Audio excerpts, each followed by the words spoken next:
The brass house key catches the afternoon light as I hang it on the small wooden hook by my front door. My front door. The words still feel foreign on my tongue, like a language I'm just learning to speak. At 22, I own this house, all 800 square feet of it. A secondhand armchair sits crooked in the corner of my living room, waiting to be arranged just right. The worn fabric holds the stories of another family's life, but now it's mine, bought with cash from the thrift store on Madison Avenue. I run my fingers along the slightly frayed armrest, picturing quiet evenings with a book, morning coffee, a life built on my own terms. The sunlight streams through bare windows, creating long rectangles on the hardwood floor. I should get curtains, maybe the pale yellow ones I saw at. The doorbell rings. My heart jumps. I freeze, staring at the front door like it might explain itself. I'm not expecting anyone. Gordon, my boss at the auto shop, knows I'm taking the weekend to settle in. The realtor dropped off the final paperwork yesterday. The bell chimes again, more insistent this time. I move toward the door, each step measured and careful. Through the peephole, the fish-eye view distorts familiar faces into something almost monstrous. My father, Martin Morgan, stands front and center, his practiced smile too wide. Mother Linda hovers just behind his shoulder, her lips pressed into a thin line. My sister Kayla looks exhausted. Dark circles under her eyes, and around her legs.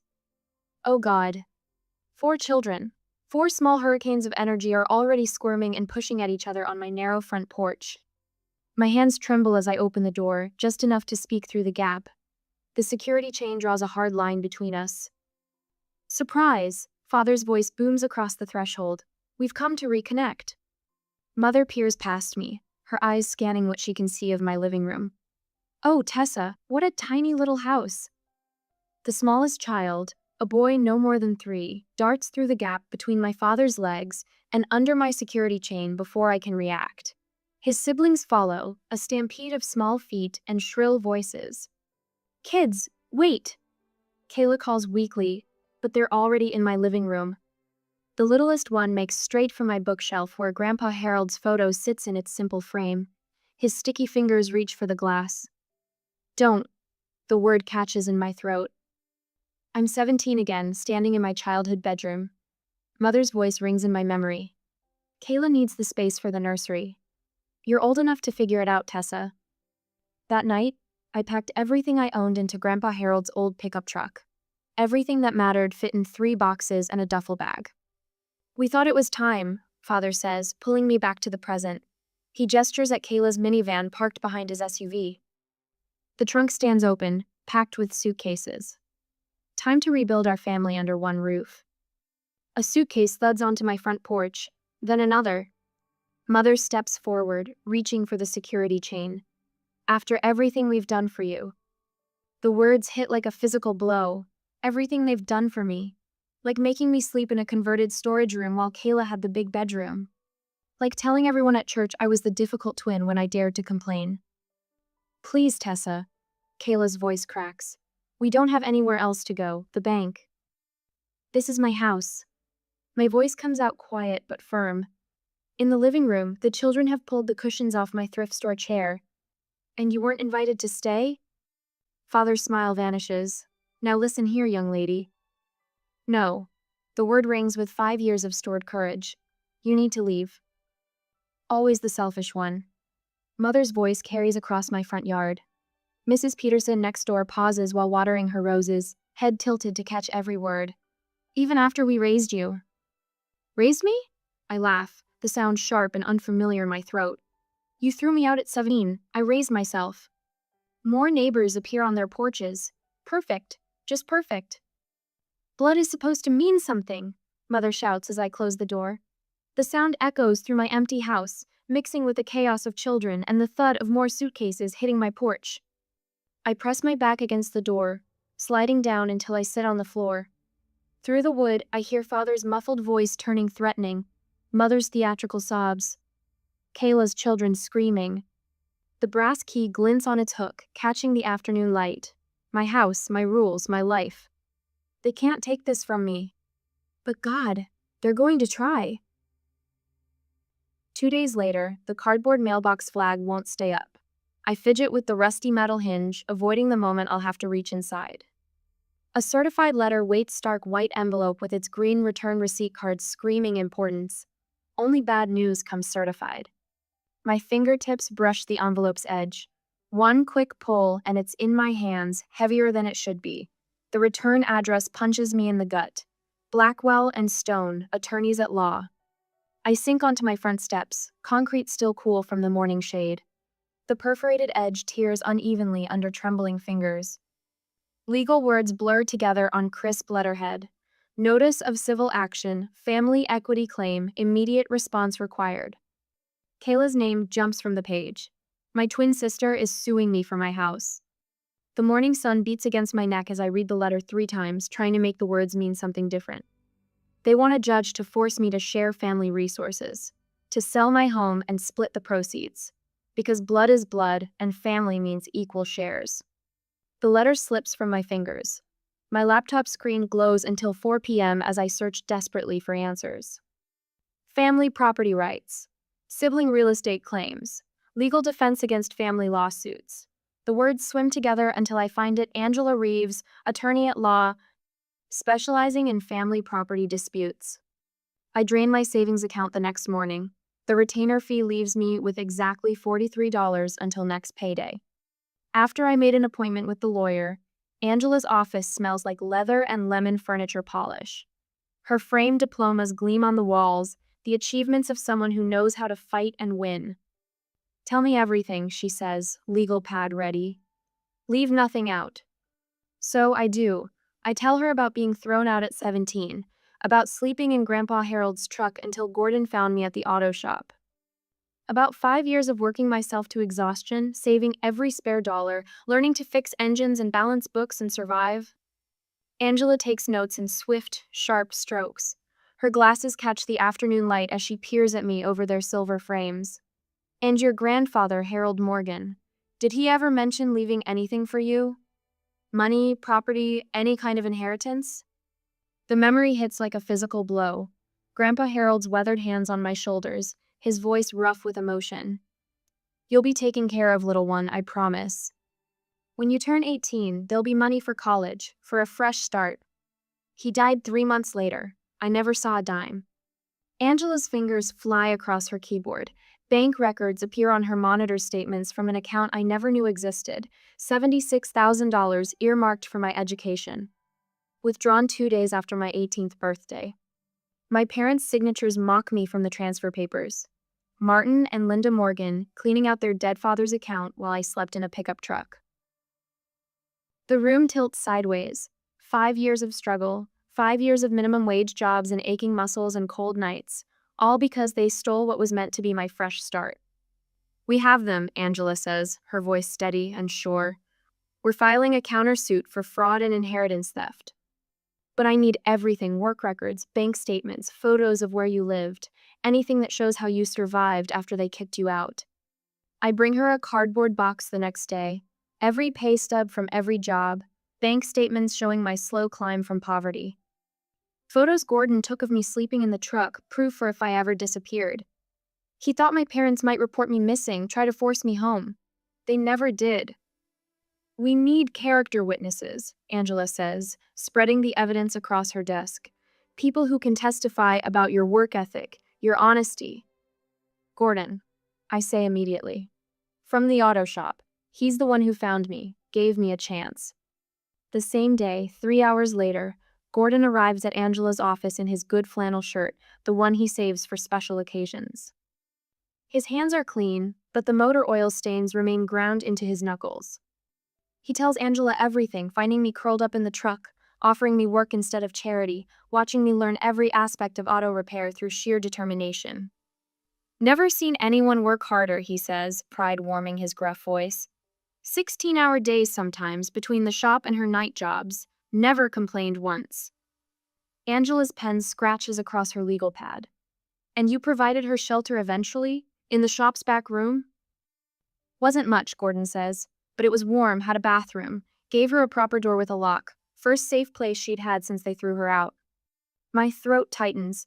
I stare at my hands, calloused and capable. The hands that built my life from nothing while my family lived off my stolen inheritance. Miss Morgan, Angela says, shuffling papers into a neat stack. Based on the evidence, we have an extremely strong case for fraud. The inheritance account was legally designated for you. Your grandfather's wishes were clearly documented. Your parents had no right to touch that money. She names a figure for damages: $76,000 plus interest plus emotional distress plus legal fees. The number would change my life. Again. Will it be enough? I ask. To make them stop trying to take my house? Angela's smile holds steel. By the time I'm done, they'll wish they'd never started this fight. The question is, are you ready for war? I think of my small house, bought with years of sweat and sacrifice. Think of Kayla's children running wild through my living room, my parents unloading suitcases like they had any right to my life. Think of sleeping in a truck while they spent my college fund. Yes, I say, my voice stronger than I feel. I'm ready. Angela nods once, sharp and satisfied. Then let's bury them in paperwork. Your family wants to talk about justice? Fine. Let's show them exactly what justice looks like. As she's organizing our defense, I'm thinking about the past, silent tears falling down my cheeks. The Walmart security light casts a sickly yellow glow through Grandpa Harold's Ford F-150 windows. I burrow deeper into my nest of blankets, listening to the midnight whispers of shopping carts and distant voices. 3 weeks since they kicked me out. 21 nights of parking lot roulette. A passing car's headlights sweep across my makeshift bedroom.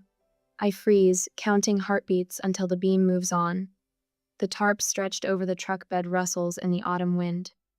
My fingers find the familiar notch in Harold's worn steering wheel, the spot where his thumb had rubbed the leather smooth over decades of early morning drives. The dashboard clock blinks 4:47 a.m. Time to move. The gas station on Maple opens at 5, and Susan, the morning clerk who pretends not to notice me washing up in the bathroom, starts her shift at 6. My routine unfolds like a familiar dance. Gather clean clothes from the glove compartment, tuck my toothbrush into my pocket, slip on shoes without untying them. The station's fluorescent lights hum as I splash cold water on my face. The mirror shows dark circles under my eyes, but my uniform for the diner job is clean, pressed against the truck's back window while I slept. No one will know I spent the night in a parking lot. Order up, Clyde bellows from the kitchen. I balance 3 plates of eggs along my arm, serving them with a smile that costs more energy than carrying the food. 8 hours of, "Can I get you anything else, hon?" Later, I'll stock shelves at the drugstore until midnight. The envelope marked, "Someday home," grows thicker by the day, but never thick enough. Every 48 hours, I move the truck. Tonight, it's the strip mall behind the abandoned Kmart. Tomorrow, the park and ride by the interstate. Keep moving. Stay invisible.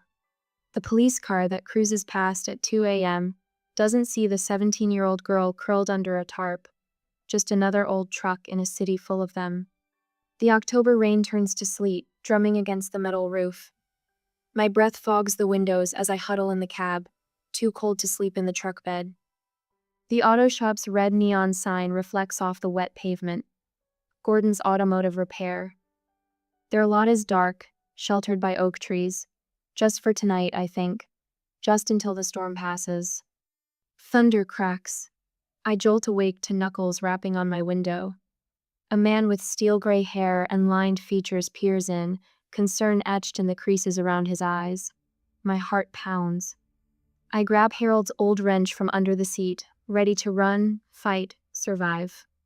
Shop opens in 10 minutes, he says, voice gruff but steady. Not angry, not threatening, just stating a fact. Could use someone to sweep up. Pays $8 an hour. The wrench trembles in my hand. I don't need charity. Good, because I'm not offering any. You want the job or not? My fingers uncurl from the wrench. Through the rain-streaked glass, I study his face. No pity, no judgment. Just the simple math of work and wages. The shop smells of oil and rubber, metal and possibility. Gordon shows me where to find the broom, points out which areas need sweeping. By noon, I'm organizing his filing cabinet. By closing, I'm answering phones, writing up service tickets, learning the difference between synthetic and conventional oil. You sleep in the truck. You lock the gate when you leave. Gordon says that night, dropping a ring of keys on the desk. Not asking, not judging, just offering facts and choices. Weeks blur into months. Gordon teaches me to change brake pads, replace alternators, diagnose engine knocks. The gas station job stretches from 7 to midnight, every dollar another brick in the foundation of my future. I take online accounting classes between oil changes, study manuals during lunch breaks. Girl doesn't know what she's talking about. A customer sneers when I tell him his timing belt needs replacing. Get me a real mechanic. Gordon's footsteps crunch on metal shavings. He doesn't speak, just stands behind me, arms crossed, waiting. I walk the customer through the diagnostic steps, pointing out the wear patterns, the metallic debris, the telltale signs of impending failure. My voice stays steady, technical, sure. When I finish, Gordon nods once and returns to his office. The customer schedules the repair. The back room becomes my sanctuary. A narrow cot, a small dresser, a lamp for late-night studying. No more parking lot roulette, no more sleeping under tarps. My first bonus check goes into an envelope marked "Someday Home." The stack of bills grows slowly, but it grows.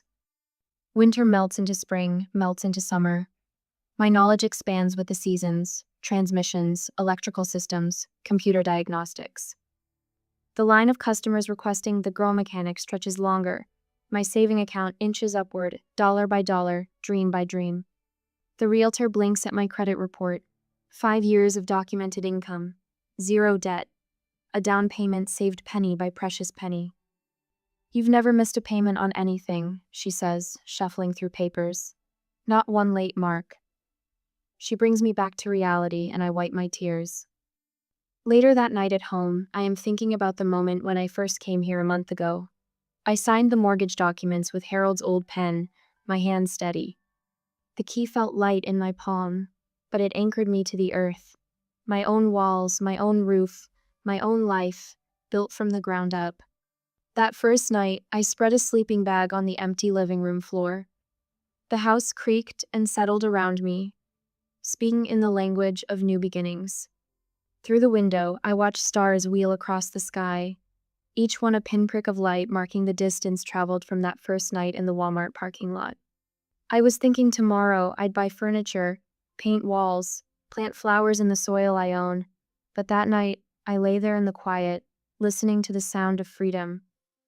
It whispers through empty rooms like a prayer of thanksgiving, blessed by the ghosts of parking lots past, and the grease-stained angels who taught me to build an engine, rebuild a life. The darkness holded no terror now. I've learned its language, mapped its territories, and claimed my space within its borders. Each breath draws in the scent of possibility, exhales the last traces of fear. I closed my eyes, finally allowing sleep to come, knowing I'll wake in the same place I lay down. Home. The word echoes through my chest like a benediction, like a promise kept, like the sound of a key turning in a lock that opens to rooms of my own making. Let them ask what I would have done in these work boots, how I chose to build rather than break. The answer lives in every mile driven, every hour worked, every dollar saved. It lives in the quiet triumph of this moment, lying on the floor of a house that belongs to me, surrounded by walls I earned, sheltered by a roof I paid for with sweat and determination, and the simple refusal to be broken. This is how you rise. This is how you rebuild. This is how you come home to yourself. 2 days later, the timeline on Angela's wall tells my story in post-it notes and red string. 5 years of calculated manipulation by the people who should have protected me, mapped out in stark black ink. My eyes track from note to note. Parents' empty inheritance account minus $76,000. Kayla's destination wedding in Maui. Down payment on Linda's new SUV. Angela taps a yellow post-it near the bottom. This is where they started watching your house. I nod, remembering Mrs. Peterson's worried face at my door last week. Someone called asking if I'd seen any strange men visiting, said they were concerned about my mental state.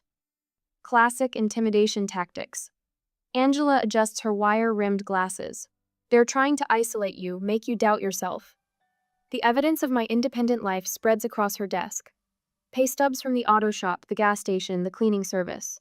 A photo of Grandpa Harold's rusty Ford where I slept those first months.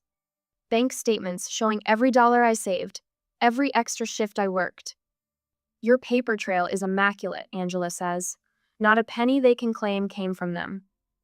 A car horn blares outside on the street later that day. I flinch, then force my shoulders to relax.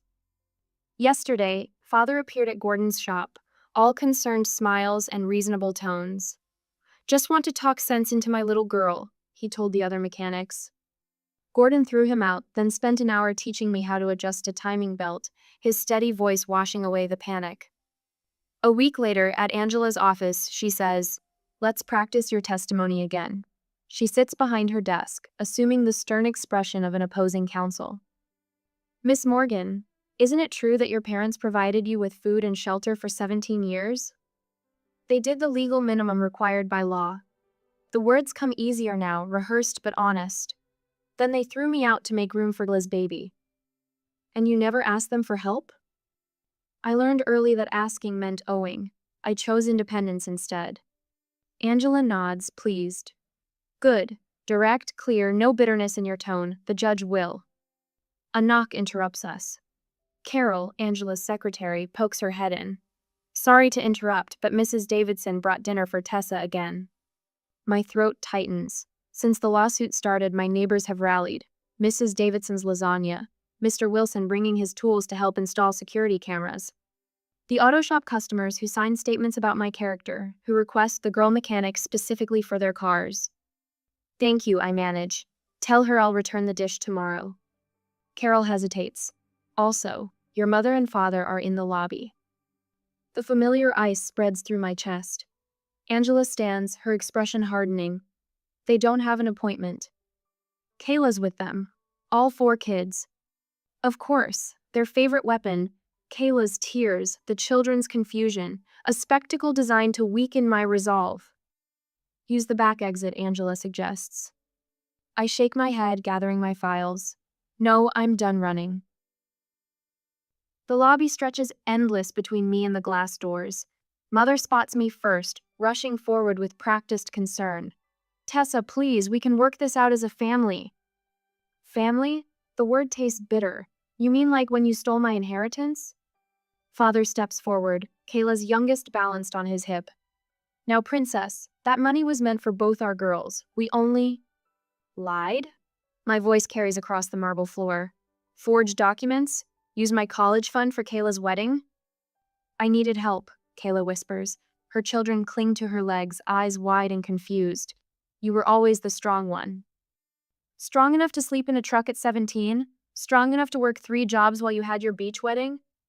Mother reaches for my arm. I step back. "We'll drop our suit," she says. "Just drop yours too. Start fresh. Be a real family again." The laugh bubbles up, surprising me with its sharpness. "A real family? You want my house, my savings, everything I built while you were stealing my future." "Blood matters more than money," Father says. "Blood?" I meet his eyes. "I'll see you in court." The back of my neck burns as I walk away, their voices rising behind me, but my steps don't falter. In my pocket, my house key presses against my palm, solid and real. That night, I sit alone in my living room, surrounded by the life I've built. Grandpa Harold's photo watches from the mantle as I scroll through old family pictures on my phone. Kayla and me at 10, before the twins became the favorite and the spare. Mother at my 8th grade graduation before she stopped attending my events. Father teaching me to change a tire at 13 before he decided I wasn't worth the effort. My phone buzzes. "Gordon." "Just checking in, kid." His voice grounds me, reminds me of oil changes and timing belts and honest work. "Big day tomorrow." "I'm ready." "Damn right you are. Closing the shop tomorrow, we'll all be there." I touch Grandpa Harold's old work watch on my bedside table. The leather band is cracked, the face scratched, but it keeps perfect time. Like me, weather-worn but reliable. Scarred but surviving. Tomorrow I'll wear it to court. Tomorrow I'll face the family that discarded me, with the family I chose standing behind me. The watch ticks steadily in the quiet room, keeping time, keeping faith, keeping me moving forward, 1 second at a time. The following morning, the courthouse steps gleam white in the morning sun. My fingers trace the worn edge of Grandpa Harold's work watch, its leather band soft against my wrist. Through the heavy wooden doors, voices echo off marble floor's symphony of justice in motion. "Ready?" Gordon asks, his weathered face creased with concern. I nod, straightening my sharply pressed blazer. 5 years of grease stains and coveralls have given way to courthouse propriety, but my hands still bear the honest calluses of a mechanic. The courtroom door swings open. Mother's perfume hits first the same cloying jasmine she wore the night she told me to leave. Father sits ramrod straight beside their lawyer, his expression carved from stone. Kayla hunches in the front row, fingers worrying the hem of her blouse. My footsteps click against polished floors as I walk to our table. Angela arranges documents with surgical precision, bank statements, work records, the wreckage of 5 years distilled into exhibits and evidence. The bailiff's voice booms. All rise. Judge Eleanor Martinez settles behind her bench, glasses perched low on her nose as she reviews the case file. Her eyes narrow at certain pages, lips pressing into a thin line. Your Honor, Kayla's lawyer rises first, hands spread in a gesture of false warmth. This is a simple case of family equity. My client merely seeks her fair share of familial resources, as any loving sister would. Angela's chair scrapes back. Your Honor, this case is about theft, not equity, and we have the documentation to prove it. The morning unfolds in carefully measured testimony. Kayla takes the stand first, tears welling on cue. We shared everything growing up, she says, voice wavering. Clothes, toys, our room until she chose to leave. Tessa was always different, distant. When I needed the space for my first baby's nursery, she just left. No goodbye, no trying to work things out. And now she won't share this blessing of a home with her own family in their time of need. My fingers curl against the smooth wood of our table. 5 years of carefully built control keeps my face neutral, even as old wounds throb beneath my skin. Father testifies next, his familiar pastor's voice ringing with authority. The inheritance was meant for both girls, of course. Harold would have wanted that. We simply managed it as loving parents should. And these credit card statements? Angela holds up a stack of papers. The cruise to Alaska, the new car, the country club membership. Were those purchases also made with loving parental wisdom? Color floods Father's face. We deserved, he catches himself. That is, we thought it best to maintain certain social obligations, for the family's reputation. The family's reputation, Angela repeats slowly.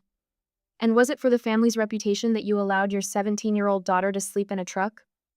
Mother's sharp intake of breath cuts through the courtroom. Gordon's testimony comes like hammer blows against their carefully constructed lies. Found her curled up in that old Ford middle of January. Frost on the windows thick as your thumb. His voice carries the weight of remembered anger. Worked harder than any 3 people I've known. 16-hour days, sometimes more. Never complained, never asked for handouts. Just kept her head down and earned every single dollar that went into that house. The judge's questions slice through pretense. Mr. Morgan, why exactly did you ask your daughter to leave at 17? We didn't ask, Father shifts in his seat. That is, we were teaching responsibility, character building. By making her homeless? The judge's pen taps against her desk. Did you file a missing persons report when she left? Well, no, but... Did you attempt to locate her? We assumed she was with friends. Did you check? Silence stretches like a taut wire. Mrs. Morgan. The judge turns to Mother. These bank records show $76,000 withdrawn from an account legally designated for Tessa's education. Where did that money go? Mother's fingers flutter to her throat, touching the gold cross that hangs there. Family expenses, Kayla's wedding, the nursery, things any mother would. Things explicitly forbidden by the terms of the inheritance. The judge closes the file with finality. I've heard enough.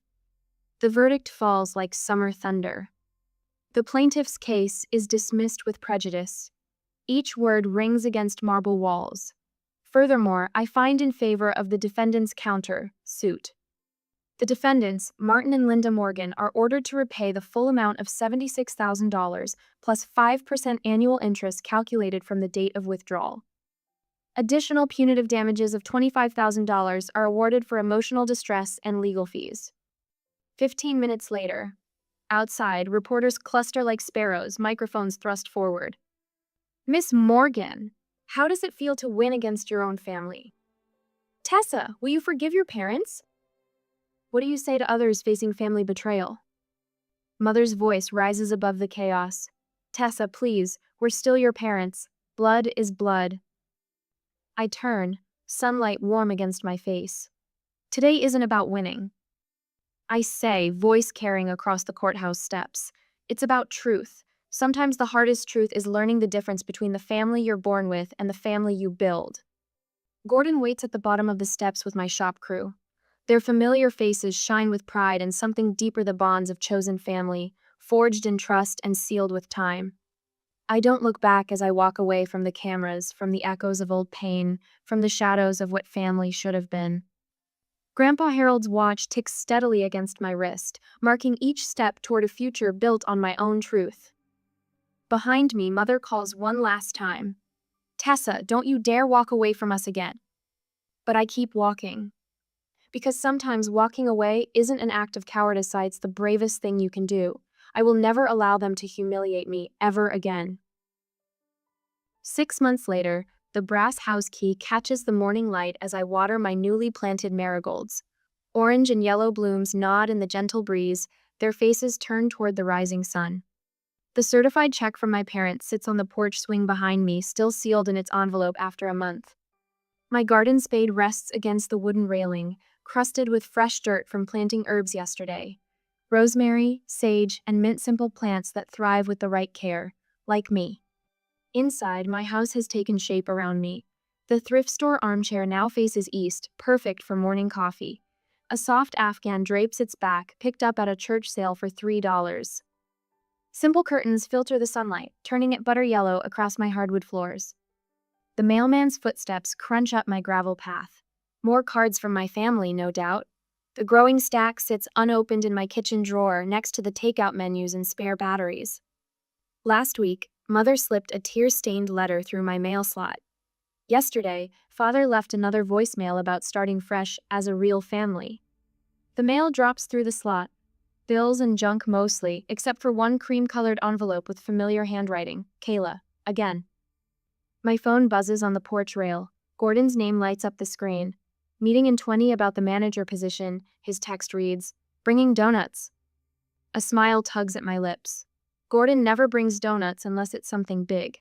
The promotion we discussed last week must be happening.